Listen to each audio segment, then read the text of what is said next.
Hello everyone, welcome in Jayshree education.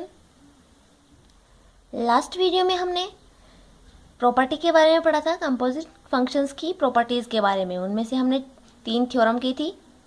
आज हम उससे आगे का एग्जांपल्स और एक्सरसाइज 1.1 करने जा रहे हैं। जैसा कि आप सब लोगों ने देखा भी होगा कि ये क्वेश्चंस बहुत ही सिंपल हैं और मैंने जैसे आपको बताए थे उसी पैटर्न पे ये आपसे बिल्कुल सोल्व हो जाएंगे आसानी से। तो हम देखते हैं एग्जाम्पल 4 की बात। एग्जाम्पल 4 में हमें फंक्शन दे रखा है, वो आर टू आर डिफाइन दे रखा है, एफ, और जी भी आर टू आर डिफाइन दे रखा है। जब आर आर और दूसरा भी आर से आर में हो, ये चारों वैल्यू सेम हो, तो हमें यहाँ पे जांच करने की कोई ज़रूरत नहीं है कि ये फंक्शन डिफाइंड होगा कि नहीं। ऐसी कंडीशन में ये दोनों फंक्शन एफ ओ जी और जी ओ एफ, ये दोनों ही फंक्शन डिफाइंड होंगे, ये एग्जिस्ट करेंगे जब ये चारों वैल्यूज सेम दे दे हमें। यहाँ पे तो आर दे रखे हैं, सेम दे रखे हैं, और लगभग सभी क्वेश्चंस में हमें आर ही देता है वैल्यू। तो हम वहाँ पे हमें टेस्ट करने की जरूरत नहीं पड़ेगी कि ये एफ ओ जी और जी ओ एफ एग्जिस्ट करेंगे कि नहीं, हमें इनमें डायरेक्ट कर देना है। और ये सिंपल क्वेश्चन है, मैंने आपको ऐसे एग्जाम्पल पहले करवा दिए थे, तो ये आपका होमवर्क है। किसी को अगर क्वेश्चन नहीं पता हो तो इसलिए मैंने यहाँ पे लिख दिया है। और इसके बाद हम फाइव एग्जाम्पल की बात करते हैं। इसमें भी हमें एफ जो फंक्शन है वो आर टू आर दे रखा है, जी फंक्शन भी आर टू आर दे रखा है, तो यहाँ पे भी हमें टेस्ट करने की कोई जरूरत नहीं है। और एफ एक्स की वैल्यू दे रखी है, जी एक्स की वैल्यू दे रखी है, और जी ओ एफ तथा एफ ओ जी की वैल्यू निकाल रहा है हमारे पास। तो इसमें भी हम आसानी से सोल्व कर सकते हैं। और ये फंक्शन में वैल्यू कैसे रखेंगे, जी एक्स है तो x upon x minus one. अगर एक्स की जगह 2x हम मानेंगे, कंडीशन में मानते हो 2x हम मानेंगे, तो हम 2x upon 2x minus one कर देंगे। अगर x का 3 हम मानते हैं तो 3 अपॉन 3 माइनस वन। y अगर हम मानते हैं तो y upon y minus one. तो ऐसे वैल्यूज रखी जाती है फंक्शन की। ऐसे ही एफ एक्स में x की जगह हम 2 मानेंगे तो 2 का स्क्वायर प्लस 2। ऐसे इनकी फंक्शन की वैल्यू रखनी होती है। ये मैंने आपको थोड़ा बता दिया। इसके बाद 6 एग्जाम्पल की बात करते हैं। ये भी आपका होमवर्क है, ये आसानी से सॉल्व जाएंगे क्वेश्चन। ये आप स्क्रीनशॉट ले लीजिए या पॉज करके आप लिख लीजिए, और ये क्वेश्चन आप घर बैठ के आसानी से सॉल्व कर लीजिए, आपके सॉल्व हो जाएंगे। नंबर 6 में हमें दे रखा है 3 फंक्शन दे रखे हैं, एफ, जी और एच, और इनकी वैल्यू दे रखी है और लिख रखा है कि साहचर्य गुणधर्म का पालन करो। हमें ये दिखाना है कि ये तीनों जो फंक्शन है वो साहचर्य गुणधर्म का पालन करते हैं। साहचर्य गुणधर्म मैंने बताया था, साहचर्य गुणधर्म होता है साहचर्य इनके हमें ये 3 फंक्शन दे रखे हैं, एफ, जी और एच। तो इन तीनों को हमें संयुक्त फलन के रूप में लिखना है। तो सबसे पहले तो मैं इसको एच और जी को एक जगह लिख देती हूँ, एच ऑफ जी, और इनके साथ कनेक्ट कर देती हूँ एफ को, और एक बार एच ऑफ को अलग और जी ऑफ एफ को अलग। तो ये दोनों हमें बराबर दिखाने हैं, ये हमें प्रूव। अब हम जानते हैं कि जो एफ फंक्शन है वो एन से जेड में, जी जेड से क्यू में, और फिर ये क्यू से आर में डिफाइन है। तो ये फंक्शन जो हमारा संयुक्त फलन जो आएगा कंपोजिट फंक्शन, वो एन से और आर पे होगा, क्योंकि शुरू हो रहा है एन पे और खत्म हो रहा है आर पे। ये देखिए, एन से जेड, जेड से क्यू, क्यू से आर, तो ये एन से शुरू हो रहा है, आर पे खत्म हो रहा है। तो ये संयुक्त फलन जो हमारे आएंगे वो एन टू आर डिफाइंड होंगे। ये हमें यहाँ ये फंक्शंस की वैल्यू हमें एक्स के टर्म में दे रखी है, तो यहाँ पे भी हम एक्स मान लेते हैं। सबसे पहले इसका सॉल्यूशन करते हैं हम, इसका फिर इसका कर देंगे, R H S equals to R S S हो जाएगा, तो हमारा प्रूव हो जाएगा। हम करते हैं H O G of F, और यहाँ पे लेते हैं एक्स। तो जब इसको सॉल्व करते हैं, इसको ब्रैकेट में ले लेते हैं, इसको जब सॉल्व करते हैं तो ये वाला इसके साथ एक्स के साथ आता है, इसके पास वाला एक्स के पास जो भी होता है वो इसके साथ आएगा। तो एच ऑफ जी को तो हम ये लिख देते हैं, फिर ब्रैकेट एफ और ये एक्स, इस प्रकार से इसको लिखते हैं। एफ एक्स की वैल्यू हमें दे रखी है क्वेश्चन में 2x है, तो हम लिख देंगे एच ऑफ जी, और ये हो गया 2x। अब इसको सॉल्व करना हम जानते हैं, ये g इसके पास है तो g हो जाएगा ऐसे कैसे, h as it is g और 2x। अब हम जानते हैं कि g x की वैल्यू आती है 1/x। अगर x की जगह हम 2x रखें तो ये हो जाएगा 1/2x। तो h ये हो गया 1/2x। और hx की वैल्यू होती है e की पावर x। अगर हम x की जगह हम रखें 2, h 2 की वैल्यू, तो ये हो जाएगा e की पावर 2। और x की जगह ऐसे ही हम 2x रखें तो ये हो जाएगा e की पावर 2x ऐसे। तो यहाँ पे दे रखा है 1/2x, तो यहाँ में हमें क्या करना है, e की पावर 1/2x। ये इसका आंसर आ गया है, h of g of f x की वैल्यू भी आ गई है। अब इसी टाइप से हम इसकी वैल्यू भी निकालते हैं, तो हम इसको डायरेक्ट कर देते हैं। हम h को एज इट इज यहाँ पे x लगाएंगे तो ये ब्रैकेट के साथ पहले सोल्व होगा। h को मैंने बाहर ले लिया है और जी ऑफ एफ और ये एक्स। तो सबसे पहले ये अंदर वाला जो ब्रैकेट है ये वाला ब्रैकेट सॉल्व होगा, तो एज इट इज़ रहेगा जी और ये आ गया एफ, इसको ब्रैकेट में ले लेते हैं एक्स। अब एफ एक्स की वैल्यू रखते हैं यहाँ पे, तो यहाँ पे आ गया एच जी, एफ एक्स की वैल्यू आई 2x। तो यहाँ पे अब जी एक्स की वैल्यू यहाँ पे भी आएगी एच और जी 2x की आएगी, तो 1/2x हो जाएगा यहाँ पे भी 1/2x। तो यहाँ पे भी हम लिख देंगे h 1/2x। और ये देखिए सेम टाइप ये बन गया, तो इसकी भी वैल्यू यही आएगी e की पावर 1/2x। और ये दोनों सेम सिद्ध हो चुके हैं। इसका मतलब ये साहचर्य नियम का पालन करते हैं, साहचर्य नियम का पालन करते हैं। ऐसे ही अगर एक्सरसाइज में क्वेश्चन आएगा तो वो आपको होमवर्क के रूप में करना है। एग्जाम में अगर कोई क्वेश्चन आता है ऐसा, तो हमने ये इस टाइप से लिखा है, हम इसको संयुक्त फलन को हम दूसरे टाइप से भी लिख सकते थे, जैसे हमने थ्योरम में लिखा था उस टाइप से भी लिख सकते थे, उस टाइप से भी प्रूव हो जाएगा और इस टाइप से भी प्रूव हो जाएगा। हम चाहें जिस तरीके से कर सकते हैं, दोनों से सॉल्यूशन हमारा यही आएगा कि ये साहचर्य गुणधर्म का पालन करते हैं। इसके बाद हम एक्सरसाइज में चलते हैं, एक्सरसाइज 1.1। इसमें मैं आपको बता दूं, हमारे इस एक्सरसाइज में से जो एक्सरसाइज 1 है, कंप्लीट 1, इसमें से हमारे 2 क्वेश्चन आते हैं। एक क्वेश्चन आता है 1 नंबर का और दूसरा क्वेश्चन आता है 2 नंबर का। तो 2 नंबर का क्वेश्चन जो बड़ा है वो ऐसे ये सिद्ध करवाने में भी आ सकता है कि गुणधर्म का पालन करता है, सिद्ध कीजिए, ये कोई थ्योरम भी दे सकता है। और 1 नंबर के क्वेश्चन में जो मैंने एग्जांपल करवाए थे, F of G composite function की वैल्यू निकालो, ये आ सकते हैं। इसके आगे हम पढ़ेंगे उसमें भी कुछ आ सकता है। तो ये हमें ध्यान रखना है कि इसमें से 3 नंबर का है और एक नंबर का क्वेश्चन आता है और एक आता है 2 नंबर का क्वेश्चन। और इसके बाद एक्सरसाइज में चलते हैं। एक्सरसाइज का क्वेश्चन 1 हमें दे रखा है, एफ जो फंक्शन है वो R2R डिफाइंड है तथा जी भी R2R डिफाइंड है। तो हमें एफ ओ जी एक्स तथा जी ओ एफ एक्स की वैल्यू दे रखी है। यहाँ पे 4 कंडीशंस दे रखी हैं, हमें इन चारों के लिए वैल्यूज निकालनी है। एफ एक्स की वैल्यू दे रखी है, यहाँ पे जी एक्स की वैल्यू, ये चारों में ही ऐसे ही वैल्यूज दे रखी हैं और हमें इन चारों के लिए इन दोनों की वैल्यू निकालनी है। तो सबसे पहले कि यहाँ पे जो फंक्शन है वो आर आर और यहाँ पे भी आर आर सेम आ रहा है, तो हमें यहाँ पे ये टेस्ट करने की बिल्कुल भी जरूरत नहीं है कि ये फंक्शन डिफाइंड है कि नहीं, ये एग्जिस्ट करेंगे कि नहीं। ये बिल्कुल एग्जिस्ट करेंगे क्योंकि यहाँ पे चारों वैल्यूज सेम दे रखी हैं और ज़्यादातर क्वेश्चन में हमें आर ही मिलता है, तो हमें चेक करने की ज़रूरत भी नहीं पड़ती है। और अलग देता है तो हम चेक करना भी जानते हैं।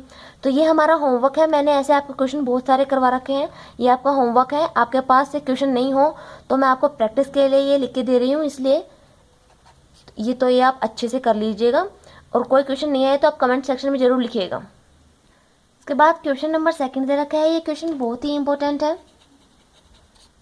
इसमें हमें ए कोई सेट दे रखा है, इसमें 3 एलिमेंट्स दे रखे हैं, बी सेट में भी 3 एलिमेंट दे रखे हैं और एफ जो फंक्शन है वो ए टू बी डिफाइंड है और जी फंक्शन है वो बी टू ए डिफाइंड है। और हमें ये एफ जी की वैल्यू ये सेट्स के रूप में दे रखी हैं। ये जो सेट्स है इसमें एक एलिमेंट में ये 2 दे रखे हैं, 2 अवयव दे रखे हैं, इसमें भी 2 अवयव दे रखे हैं, इसमें भी 2 अवयव, इसी प्रकार जी में भी इस प्रकार से दे रखे हैं। तो हमें ये कंपोजिट फंक्शन की वैल्यू निकालनी है। तो सबसे पहले इनका मतलब होता क्या है ये मैं बात बताती हूँ आपको। इसमें ये दे रखा है, तो मैंने आपको एग्जाम्पल 1 में जो हमारा कंपोजिट फंक्शन आया था उसको सेट के रूप में लिखना बताया था कि हमने कि जैसे 1 पर इसका इमेज क्या हमें मिल रहा है। जैसे 1 पर इमेज हमें 8 मिल रहा था तो हमने लिखा था 1 8 को एक ब्रैकेट में। फिर हमें 2 पर भी क्या मिल रहा था, 8 मिल रहा था, तो 2 8 को एक ब्रैकेट में। 3 पर वैल्यू क्या मिल रही थी, उसको एक ब्रैकेट में। तो ये 1 2 3 आए कहाँ से थे, जो फंक्शन होगा उसके प्रांत से आए थे। तो यहाँ पे ये फंक्शन दे रखा है एफ फंक्शन है वो ए टू बी डिफाइंड है, इसका प्रांत है ए। तो ये शुरू वाली जो वैल्यूज है ए बी और सी, ये है ए सेट की वैल्यू, ये देखिए ए सेट की है। और ये लास्ट वाली जो वैल्यूज हैं ये मिलेंगी हमें कि इस फंक्शन की इमेज कौन से सेट में मिल रही है। ये देखिए ए टू बी डिफाइंड है, इसका परिसर ये है तो बी सेट में मिलेंगी ये। तो वी यू और डब्ल्यू ये हमें मिलेंगी बी सेट में, ये देखिए इस टाइप से बी सेट में मिल रही है हमें।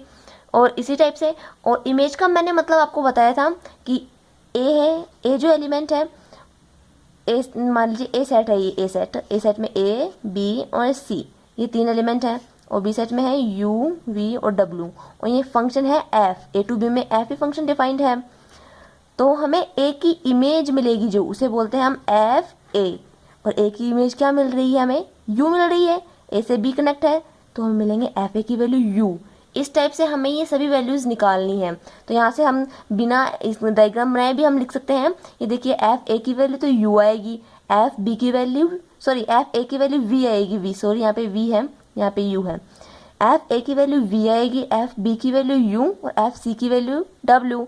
और इसी प्रकार से यहाँ फंक्शन कौन सा है जी, तो जी यू की वैल्यू आएगी बी, फिर जी वी की वैल्यू कौन सी आएगी ए और जी डब्ल्यू की वैल्यू आएगी सी। तो ये हम चीज़ें लिख लेते हैं। सबसे पहले देखिए इस प्रकार से प्राप्त होंगी। मैं जी के लिए आपको दोबारा बता देती हूँ। जी जो फंक्शन है वो बी टू ए डिफाइंड है। इसका मतलब इसका जो प्रांत है वो बी है, और बी में हम जानते हैं एलिमेंट कौन कौन से हैं, यू वी और डब्ल्यू। तो इनको हम लिख लेते हैं इसमें, ये यू, ये वी और ये डब्ल्यू। और ए में है ए बी और सी। तो जी हमें जो सेट दे रखा है, सेट में हमें दे रखा है यू है वो बी से कनेक्ट है, तो हमें यू को बी से कनेक्ट करना है, यू और ये बी से कनेक्ट कर दिया। फिर दे रखा है वी को हमें ए से कनेक्ट करना है, तो वी को हमने ए से कनेक्ट कर दिया। उसके बाद डब्ल्यू को सी से, तो डब्ल्यू को सी से कनेक्ट कर दिया। और ये फंक्शन है इन दोनों के बीच में, ये है जी और ये है बी और ये है ए, जी फंक्शन है।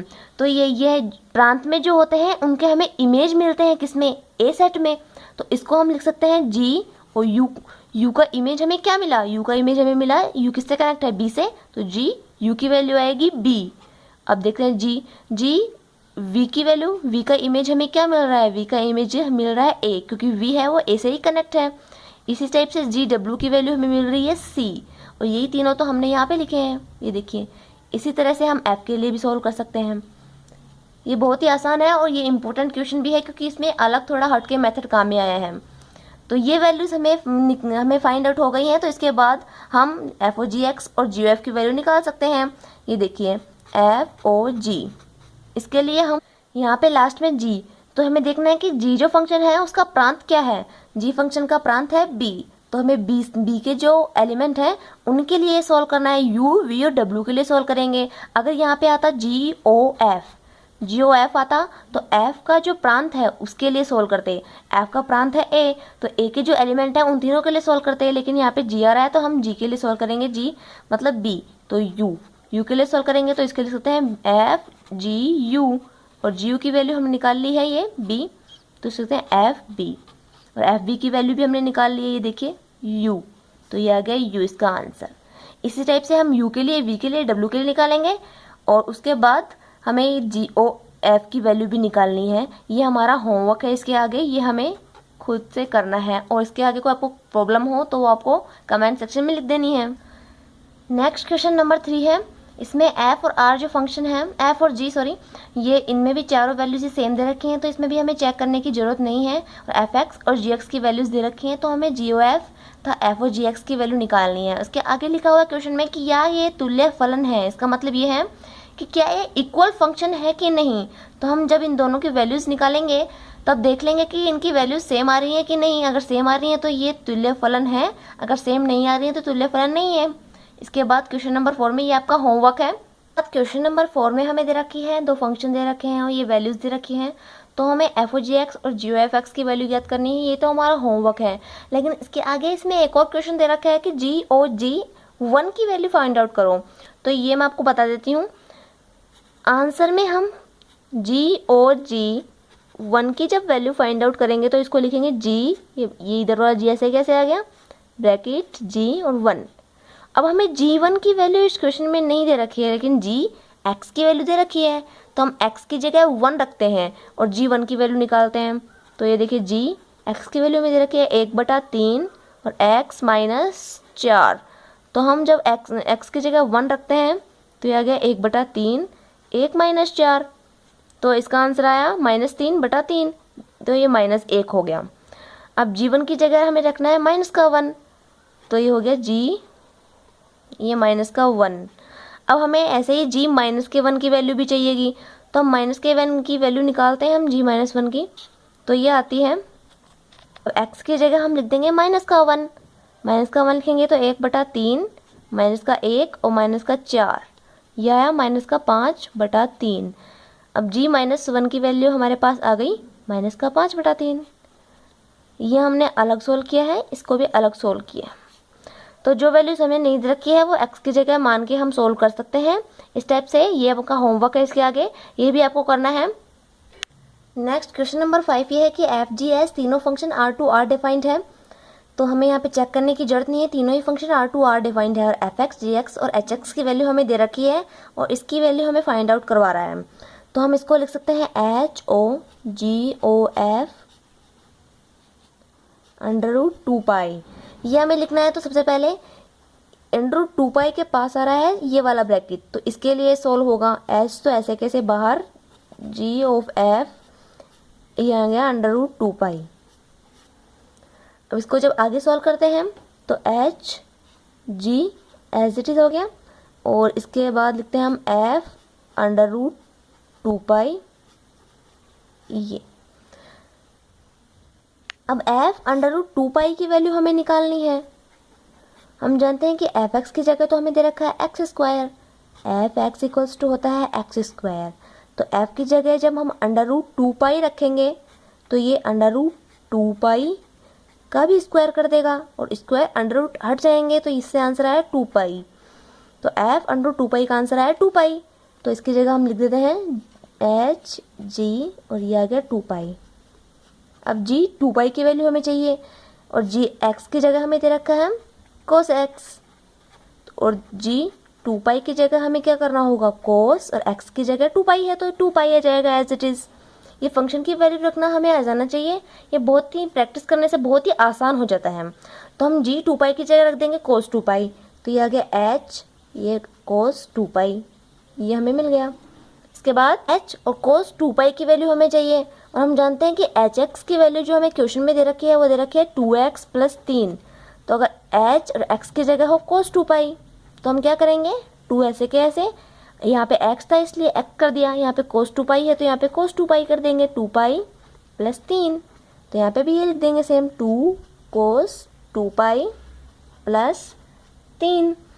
अब हम जानते हैं कोस 2 पाई का मतलब 0 पे आ गया है और कोस 0 की वैल्यू होती है 1, कोस 0 की वैल्यू होती है 1। तो ये हो गया 1 2 × 1 + 3 इक्वल्स टू आया 5। ये हमारा आंसर है।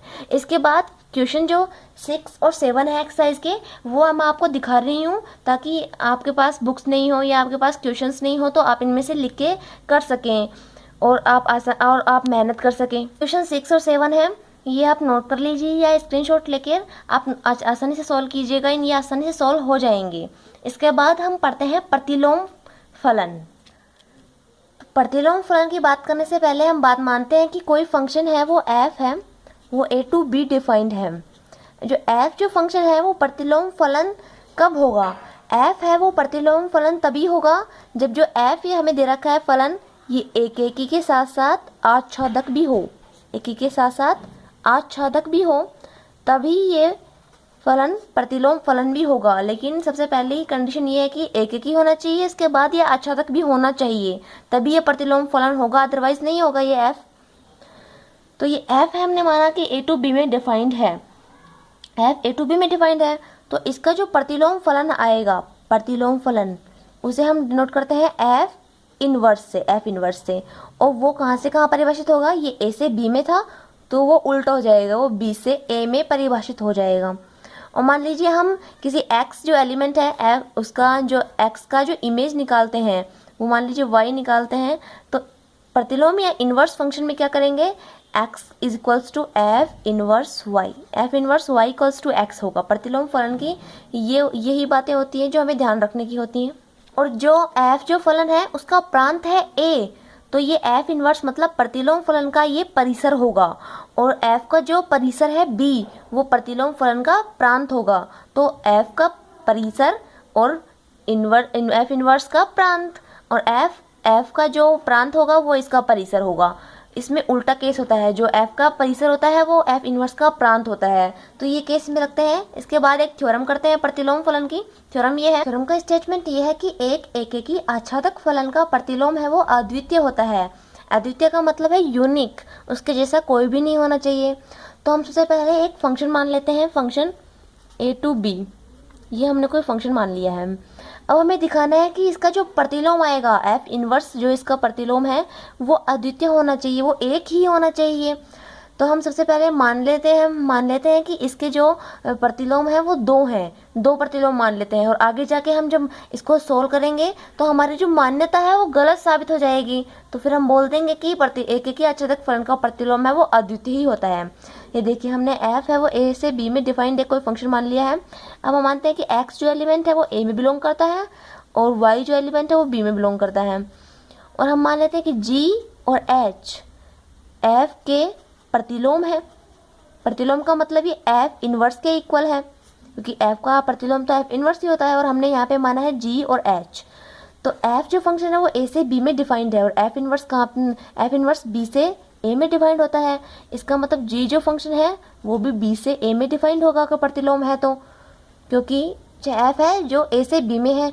इसी प्रकार एच भी इसका प्रतिलोम हमने माना है तो ये भी बी से ए में ही परिभाषित होगा। इसके बाद हम देखें, हम निकालते हैं कि एफ एक्स की वैल्यू वाई आती है। एफ एक्स की अगर वैल्यू वाई है तो F inverse Y equals to हम एक्स लिखते हैं। तो अब यहाँ पे एफ इनवर्स की जगह हमने जी और एच को प्रतिलोम फलन माना है, तो यहाँ पे आएगी जी वाई और यहाँ पे आएगा H Y equals to X, यहाँ पे भी इक्वल्स टू एक्स। ये दोनों कंडीशन हमने मानी थी तो इन दोनों के इक्वल ये आ गया है। इन दोनों को इक्वेशन दे देते हैं, इसको 1 और इसको दे देते हैं सेकंड इक्वेशन, क्योंकि हमने ये बताया था आपको प्रतिलोम फंक्शन की जो परिभाषा बताई थी, इंट्रोडक्शन बताया था उसमें। अब इक्वेशन 1 और 2 से ये एक्स के बराबर आ रही है जी वाई और एच वाई की वैल्यू, तो ये भी आपस में बराबर हो गई इक्वेशन 1 और 2 से। H Y G Y equals to H Y हो गया। अब अगर तुलना करें तो ये वाई से तो वाई हट गया तो जी इक्वल्स टू एच आ गया। इसका मतलब जो हमने दो अलग अलग प्रतिलोम फलन माने थे वो वास्तव में दोनों अलग अलग हैं ही नहीं, वो तो एक ही हैं। इसका मतलब ये हुआ कि एक आच्छादक फलन का प्रतिलोम होता है वो अद्वितीय ही होता है, वो एक ही होता है। जैसा कि इस केस में हमने दो माने थे, लेकिन आगे जाकर जब सोल्व हुआ तो ये दोनों बराबर ही हैं, अर्थात ये एक ही है, इसका एक ही प्रतिलोम फलन होता है। ठीक है, आज के लिए बस इतना ही। इसके आगे पढ़ेंगे हम नेक्स्ट वीडियो में और प्रतिलोम फलन के कुछ क्वेश्चंस लेकर। और आप वीडियो को लाइक, शेयर और सब्सक्राइब करना ना भूलें। Thank you.